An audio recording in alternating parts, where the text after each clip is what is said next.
Policia e Kosovës ka arrestuar Astrit Isufin, të dyshuarin për vrasjen e 2 fish në Golubovc të Malishevës. Rreth orës 6:30 të mëngjesit të së premtes, i njëjti është lokalizuar në fshatin Ploqic dhe ishte i plagosur. Dyshohet se plagët nga arma e zjarrit i kanë ardhur gjatë përleshjes me 2 viktimat. Në momentin e arrestimit, Isufi ka marrë trajtim mjekësor në qendrën e mjekësisë familjare në Malishev dhe më pas është transferuar në emergjencën e qendrës klinike universitare të Kosovës në Prishtinë.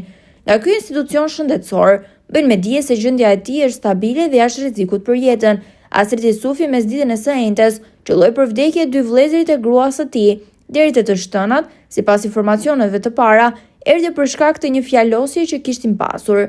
Isufi kishte shkuar të merrte gruan e tij, e cila ishte për ngushëllime në shtëpinë e vëllezërve, pas vdekjes së babait të saj. Astrit Isufi ka të kaluar kriminale.